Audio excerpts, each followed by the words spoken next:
We've been working and reading and looking and captivated by the television and the reports coming out of the Middle East, Israel, Palestine, all the violence, all the killing. And it strikes us, and you and I talked a little bit about it yesterday, just via text back and forth. You know, there's the statements that are coming out of the region, Israel. There are the reports from the journalists, although we saw that building come down, housing the AP, Al Jazeera, some other organizations that Israel brought down. I believe it was on Saturday. So, you know, what we learn could be limited somewhat, but it's just the education needs to be there. You know, we hear people talk about, this is nothing but a 2,000-year-old fight over land. No, it's not. That's not what's going on here. And why is it escalating now? And so I think all of those things have captivated you and I and so much of the country and the world. And we have got to not just go with statements and party lines and the usual. It's time to do your work and learn about what's really going on here and figure it out, the truth. It's important to get information. Actually, and I told you last week, I said, I didn't feel comfortable really speaking on the matter because I didn't know everything I needed to know, and I'm not afraid or I'm not embarrassed to admit that. There are certain things I needed to know, and I've asked the questions so I can speak on it, so I can have an educated opinion on it, and not just speak and listening to what the talking points are on other networks or on this network. I want to educate myself and figure out what the history is behind it, and why we're here where we are today, and why it matters to us in the United States, and more importantly, for us on this network, to black people. So I actually called up my guy, Marc Lamont Hill, BNC's Marc Lamont Hill, host of Black News Tonight, to give me perspective, because when it comes to that, he's joining us right now, because not many know more about what's happening over there than Marc Lamont Hill. This is a man who studied that. He's a professor. He's obviously involved in it in a lot of ways. And Marc, thank you for joining us and getting up with us this morning. I called you yesterday. People want to know, why isn't the U.S., the President Biden administration, who actually criticized the Trump administration about what they weren't doing when it came to this conflict, why the Biden administration isn't doing more? So in your opinion, what is your assessment of that? The Biden administration, I think, wanted to have a do-nothing approach to this for a few reasons. Trump obviously was very involved in the Middle East, very involved with Israel and Palestine. In fact, it was one of his signature projects when he entered the presidency in 2016. He said, I'm going to bring peace in the Middle East. It's a very Donald Trump thing to do, right? Like I'm going to just go in there and fix the world. And he put his son-in-law, Jared Kushner, in charge of it. And it didn't work, as you can see right now. It didn't work, but what he did do was make several moves that were what were called final status issues, and he put his thumb on the scale. In other words, Israelis and Palestinians have debated about the right of return. They've debated about the question of refugees, whether Palestinian refugees can return. They have debated about the status of Jerusalem. What Donald Trump did during his presidency was put his thumb on the scale and say, you know what, I'm going to move the U.S. Embassy to Jerusalem. I am going to basically acknowledge Jerusalem as Israel's capital. I'm going to stop giving funds to Palestinian refugees, which is a human rights disaster. I'm going to recognize land that was taken by war, by force in the Golan Heights, and say, you know what, it's yours, Israel. And so by doing that, he essentially took issues that were supposed to be final negotiation points and gave them to Israel, which makes it much harder to have leverage and much harder to debate, much harder to negotiate, because there's nothing to negotiate anymore. And so that's created a big part of the problem. What Biden has done, though, Biden didn't undo anything Trump did. He kept the status quo, which is also very dangerous. But he's essentially said, I don't want anything to do with this. As the fighting has escalated, as the violence has escalated, he's had to step in and say something. But there's still very little policy moves being considered that will change the conditions on the ground.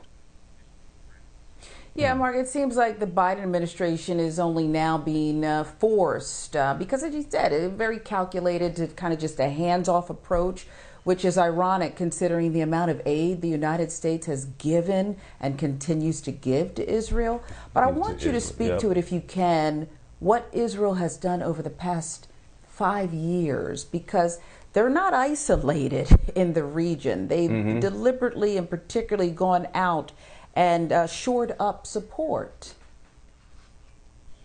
Absolutely, and that's And that's important to understand. The U.S. doesn't have a neutral position on this. The U.S. has an investment in the Middle East, not just in Israel, but in other countries as well. You see that now with Saudi Arabia, but it's playing out in Israel in a very particular way. Since 1967, the United States has been the primary funder and supporter of the state of Israel.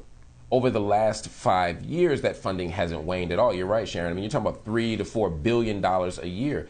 The Israeli military couldn't function effectively without U.S. dollars. It couldn't function effectively without U.S. weapons. And Obama signed one of the biggest weapons deals. I'm saying that to say it's not Democrat or Republican here. We're bipartisan in our support for Israel. Right. And what Israel's done with the 5 years is two things. One, internally, they've become even more authoritarian. There's something in 2017 called the nation-state law, which essentially made it even harder. It effectively said, we're a Jewish state, and the 20% of Palestinians who are citizens of Israel, Arabic is no longer an official language. We're going to say that the right to expand and settle is actually by law our right. We're going to, and if you look at every piece of the nation-state law, it affirms Palestinians' second-class citizenship who are citizens of Israel, not just the people on the West Bank, those who are refugees, but people who have passports. And at the same time, that internally, Netanyahu, like Trump, was more authoritarian around the world. What they did quite effectively is shore up support from these other nations so that they'd have what they call normalized relationships. So whether you're going to UAE, Dubai, Qatar, Sudan, you see strong normalized relationships. And between those two things, Israel's getting stronger, but the position of Palestinians is getting weaker. Yeah. Yeah, and a lot of people are saying that Trump's policies with the Abraham Pact last year actually opened up the door for the Israelis to even be more aggressive towards the Palestinians when it came to that situation there. But Biden, once again, like you mentioned, he says, when he comes out and he speaks about it, he says Israel has a right to defend itself, although he's condemning some of the killing of civilians there. But what more can he do besides taking money away from Israel? Is that what we need the U.S. to do to actually show that, hey, you know what, we're not going for this type of violence, especially against civilians, and we're not, even if we're not siding with somebody? Yeah, it always seems like two, but it's two things they can do. One, of course, is the money. Conditioning aid on not violating international law and not committing human rights abuses is not a huge step to make, but it's a necessary one. Senator Bernie Sanders said the same thing last night via Twitter, that we should reconsider the aid and conditioning it on that. It's a necessary thing. Israel does have a right to defend itself. Every nation has a right to defend itself. But the idea, 42 civilians were killed in Gaza just yesterday. Over the last week, we've seen, for 7 straight days, hundreds and thousands now of people injured and killed. We've seen 42,000 now people internally displaced in the country. This is a human rights violation. But the other thing here is we can't continue to frame this as Palestine acts, Israel defends itself. No, Israel is under occupation. Palestinians are under occupation, Palestinians are under Israeli occupation. As a result, they have a right by international law and by common sense to defend themselves. Now, they don't have a right to send indiscriminate rockets into Israel. They don't have a right to hit civilians. That's a violation of international law as well. And that's what people are pointing to at Hamas. But they do have a right to defend themselves under occupation, and Israel does not have the right to engage in disproportionate force once something happens. Until we end this occupation, and until the United States pulls money out, we cannot have this happen. But the United States also has to stop protecting Israel from international condemnation. The International Criminal Court, the UN, the U.S. is the people that always comes in and vetoes, or the one that comes in and says we don't trust that court. No, the U.S. has to stand up and do the right thing. Yeah, and so Mark, and many people believe that Biden, in his calls to both leaders over the weekend, really emboldened Netanyahu. And so you mentioned Bernie Sanders. He wrote that powerful op-ed. He called Netanyahu's practices and policies racist. He used the R word. We've heard others, including prominent Jewish scholars, use the word apartheid. I want to know about the Congressional Black Caucus and what their role is in this. And also, we heard this morning, I believe, Senator Ossoff, also prominent Jewish senator here, saying, look, this is wrong. So if you could address that, and also, as I give you really a compound question here, this whole notion that if you criticize Israel, you're anti-Semitic, because that seems to be in play here, and by design. let's start with the last question first. You know, anti-Semitism is real. Anti-Semitism is prevalent, not just in the United States, but around the globe, and it is growing. And we have to always be mindful of the fact that there is an anti-Semitic element in the world, and that many people aren't interested in policy issues. They're interested in doing harm to our beloved Jewish brothers and sisters around the world. We have to be mindful of that. And we also have to understand that anti-Semitism often spread among Trump's era because his administration was filled with people who were anti-Semitic but also pro-Israel. And Netanyahu has allowed himself to be, to be connected to people who will support Israeli policy, which benefits him, even if ultimately they don't love our Jewish brothers and sisters. So we have to be mindful of that. But there's a difference between critiquing Israel and critiquing Jews or Jewishness or Jewish people. We are able to say, just like any other state, when I critique Saudi Arabia has a horrific regime, and I've spent the last 10 years critiquing Saudi Arabia. It doesn't mean that I'm anti-Muslim. It doesn't mean that I'm anti-Muslim when I say we have to stop what's happening in Darfur in Sudan, right? Or the current regime in terms of the civil war. When I talk about the crisis in Yemen, it doesn't make me anti-Muslim. I'm not anti-Hindu when I critique Modi in India. And so my criticism of the state of Israel, anyone's criticism of the state of Israel, has to be disconnected from that. It has to be. The word apartheid is an important word, and this is why black people need to care about this. Israel is not South Africa.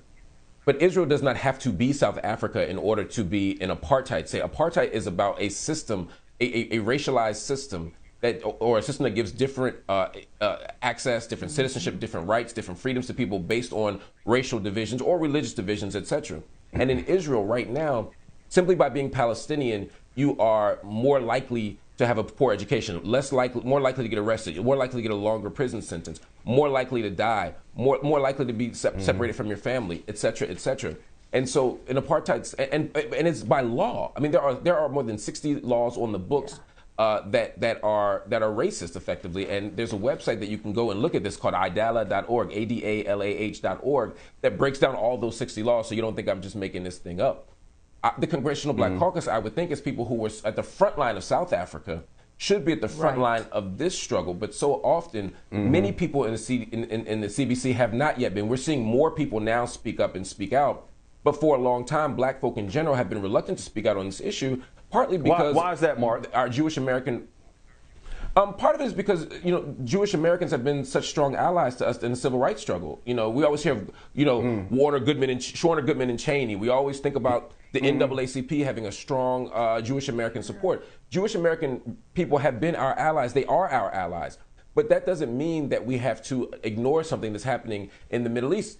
It doesn't mean that we have to ignore something that's happening to Palestinians. And that's the distinction we have to make. The other reason is because Democrats and Republicans have agreed that Palestine, or rather that Israel, is our ally, and because of that, it's politically safe. Politicians do what's safe oftentimes, not what is morally correct.